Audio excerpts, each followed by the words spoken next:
The rooftop greenhouse, he swore, was under renovation. The calendar square arrived at 6:02 p.m., tidy as a watering schedule. Sustainability Gala, Helix Hotel, late. 2 minutes later, August texted, "Don't wait up. Facilities asked me to peek at the greenhouse HVAC after the keynote. Proud of me." Read, he spends the heart when the rest of the sentence writes itself a hall pass. I turned the lentils to the kind of simmer that calls itself maturity and looked across the river at the hotel. At dusk, its crown, 3 glass humps, glowed like the city had decided to keep bees. The square on my phone pulsed once and then behaved. I rinsed an already clean spoon because sometimes unnecessary is the only honest verb available. At 6:25, my phone buzzed with a number I didn't recognize and a message that recognized me anyway. If the gala, in the ballroom, why did he just badge the service lift to the roof conservatory? Loading alley off Weaver. Reader hates witnesses, cover it with your palm and lean. I can stall the sweep 2 minutes. Signed with a single letter, P, as if the alphabet had leaned on a hose bib and promised not to drip. Porter runs nights at the Helix with the calm of a man who convinces glass to forgive fingerprints. He and August trade competence in a dialect of chillers and donor moods. He and I have shared 2 cigarettes by a freight door that imagines it's a proscenium, and once we laughed hard enough a ceiling camera tried to learn timing. We have not touched. I remember not touching more clearly than most men remember vows. "Why tell me?" I wrote. "Because your calendar is polite and my badge logs aren't," he sent back. Because he looked up before he swiped. People only look up there when they want oxygen. Because renovation is keep out the way champagne is hydration. Weaver Street wears its dumpsters like embarrassed accessories. The service lift's little red eye blinked into reason after I covered it and leaned. The doors reconsidered and parted. The cab smelled like cut citrus and wet soil. It carried me past 8 floors of scheduled opulence into the mechanical quiet above entitlement. The rooftop greenhouse is 3 connected domes with bones like whalebacks. A misting system whispered at a perimeter of plants that have strong opinions about humidity. By the fig tree trained like an apology up a wire, August stood with his jacket off, and his shirt open 1 button past credible, tie folded into his pocket like a plausible denial. Opposite him, resting 2 fingers on the railing as if oxygen owed him a dividend, was Stefan Rook, developer, board vice chair, a roomer with a lead plaque collection and a private elevator. Stefan's hand hovered near August's wrist without landing, because proximity photographs better than contact when your brand buys nature and invoices discretion. "Under renovation looks lush," I said from the threshold. August turned.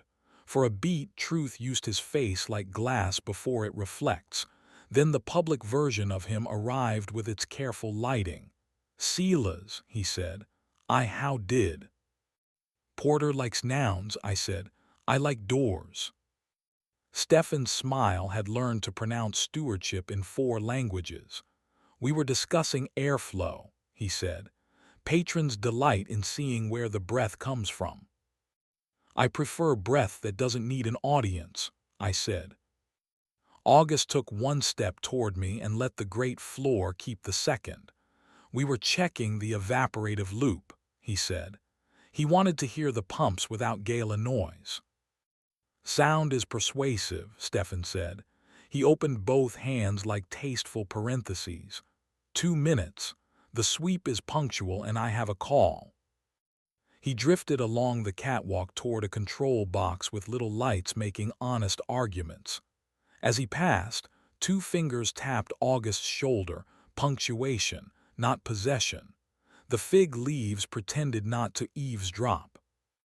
August watched me the way men watch weather when they hope it will finally choose them.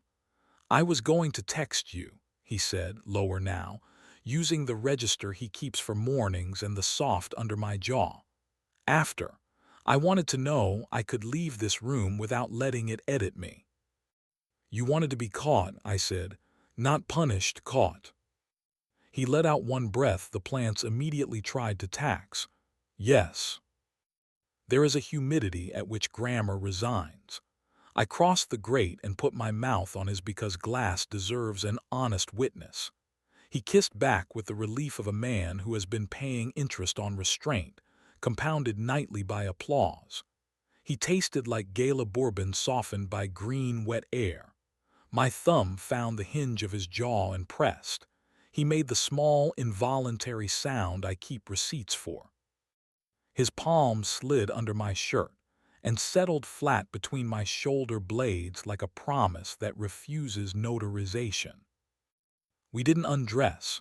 The cameras here are bored and the aloe approves nothing. He broke the kiss first because he knows the exact second heat applies for narrative. He rested his forehead against mine. Somewhere a pump coughed like an old gentleman clearing the path. I didn't kiss him, he said. I wanted to want to, I texted Porter. You did, I said. He prefers oxygen to salvage.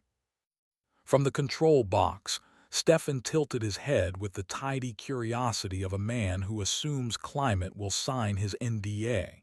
He didn't come closer. The mist whispered neutrality. Come home, August said. After I thank the person who trusts sensors, I said. Porter waited by the service hatch, lanyard looped around 2 fingers, radio asleep like a trained dog. He didn't smile. He also didn't make mercy expensive. Sweep hits the roof in 90, he said. If you don't want to learn your legal names from a flashlight, take the east catwalk to the herb dome, down the supply stair, and exit by the valet lane. The lane cam believes every cart is a cart. You sent the message, I said. I opened a door, he said. You two remembered how to walk. Herbs release their secrets when you brush them, which is as close to consent as plants get. We descended the supply stair into the taste of garnish and professionalism. The valet lane spit us into a night that had decided to behave. We walked the long way home because lobbies invent captions and sidewalks mind their own dirt. In our kitchen, the lentils forgave me for mistaking patience for character. We ate standing, like mammals who know where the bowls live. He told me Stefan had been sculpting a compliment into a proposition for a month, and he had helped because selection feels like love when usefulness has emptied your pockets. I told him Porter had texted because some people choose air over alibi. He didn't ask whether Porter and I had ever been a worse idea. I didn't say how the green halo of grow lights turns Porter's mouth into punctuation that finally knows its purpose. We didn't fight. There wasn't any theater left we could afford. Later, in bed, we left a sliver of cool like a reservation and then let it surrender because the night had already billed us for restraint. He kissed me with the steadiness I trust more than policy. I put my mouth where his jaw goes humble and told it a morning. It was heat without spectacle. The building minded its radiators. Across the river, the helix practiced forgetting faces and we helped. Morning behaved. Coffee made its case. Sunlight drew careful rectangles on the table as if even the sun wanted to draft. The calendar square for tonight stayed blank, which in this city is the kink we can afford. August tied a tie over a throat I intend to retire with patience and kissed me like the door already knew our names. He left to explain resilience to a breakfast that confuses budget with physics. At 9:08 a text arrived from a number saved under one letter. No roof cams saw anything but glass ribs. I looped a misting test for 20. Consider it training. I sent, you're very proud of your training. He replied, I'm proud of your exit. No punctuation correct. By noon a lifestyle site posted a photo of Stefan laughing under a banner that read grow what's next like it had met saplings or the future. I scrolled past. It wasn't our room. At 1:19 August sent a picture of our kitchen table with the plant we keep refusing to let die basking in a responsible square of sun. Room exists, he wrote. The week pretended to be a trellis you could trust. Stefan sent a revised pledge with fewer adjectives and more commas. August read to the part where the commas began to behave like a harness and set it face down. He pressed his forehead to my temple for a thoughtful 7 count and let the air go back to work. 2 nights later, the Helix hosted City in Bloom, honest badges, real families, kids learning that leaves aren't buttons. We went together, because sometimes the correct grammar is plural. Porter nodded once from a service door like an usher who had already chosen a side. Stefan shook August's hand while a photographer taught Basil to glow. A reporter asked about legacy. August pointed at a gardener kneeling to show a child where to pinch a stem and said, "Legacy is what keeps rooms gentle." And the reporter wrote it down like she'd earned a truth. On the walk home, we cut along the river path where the water rehearses reflection. August slid 2 fingers into my back pocket in the way that says not mine but here, and the night did the decent thing and looked away. We burned the toast and ate it anyway. At the bedroom door he kissed me the way good sentences land, without ornament, unavoidable. I answered as if verbs were the last honest currency. It did not stay tidy. It never does here. An anonymous account posted a grainy still from a greenhouse camera, 2 silhouettes behind fig leaves, one hand too near to be polite. The caption invented entanglement, the comments rented outrage and billed by the breath. I set my phone down beside the plant and watched the plant win. August texted me a different image. The herb dome at noon, Porter showing a teen volunteer how to calibrate a humidity sensor while a chart confessed contentment. "Our version works for a living," he wrote. Sunday arrived with rain that believed in its job. Porter texted, "Roof is quiet. Want a stool where nobody sells you a seat?" We went.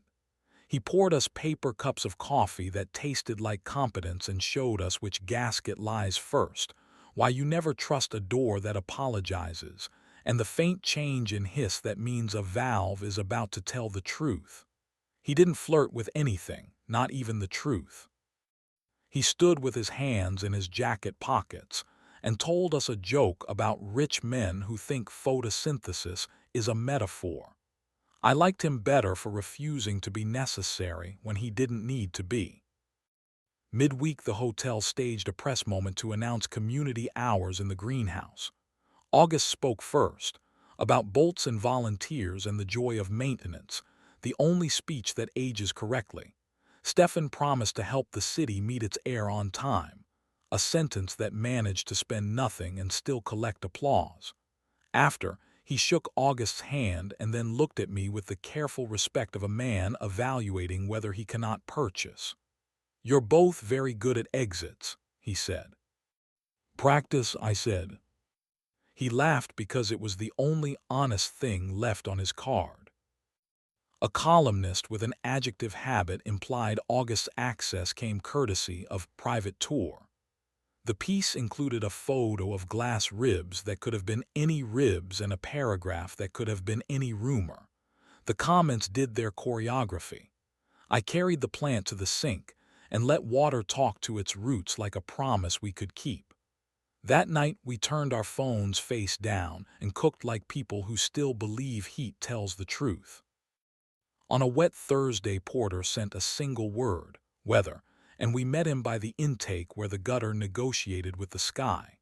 He showed us which drain floods first, where to stand when lightning auditions against glass, and how to hear the soft stutter that means a pump is about to forget itself. He didn't ask about the photo. We didn't say his name out loud. 3 people wide beneath a corrugated breath, we let the storm remove adjectives we didn't need. Life kept refusing to be purchased. Stefan kept sending commas that wanted homes. August kept returning them with better ones. The plant kept inventing a shade of green that turns vanity domestic. We kept our calendar squares blank on purpose because blanks are the only promises rooms respect. Sometimes, near midnight, we walk past the helix and look up. From the street you can't see the fig or the catwalk, only a quiet curve of glass pretending to be modest. That's as it should be. We circle the block and go home without letting the building perform at us. He takes my wrist like a man reteaching himself the grammar of doors. I think about the greenhouse and the 2 minutes that were enough, about how some rooms try to own you and others teach you to leave correctly. Sometimes I think about Stefan paused by the control box like a man who wants to buy air and discovering it doesn't invoice. Sometimes I think about Porter's line, "I opened a door," and how it's the only biography I want for this version of us. Tonight's square is empty. We're leaving it that way. Let the hotel keep its speeches and the city its applause. We have the service alley, a plant we refuse to let die, and the quiet grammar of a decision that knows where it belongs. Not in the rumor, not in the photo, but in the mouth that learned to say come home and mean it. If we get caught again, let it be by each other. The rest of the world can rehearse stewardship. We'll be in the room that doesn't need it, counting breaths until they sound like a pump settling into kindness, and a morning we can afford, and calling that enough.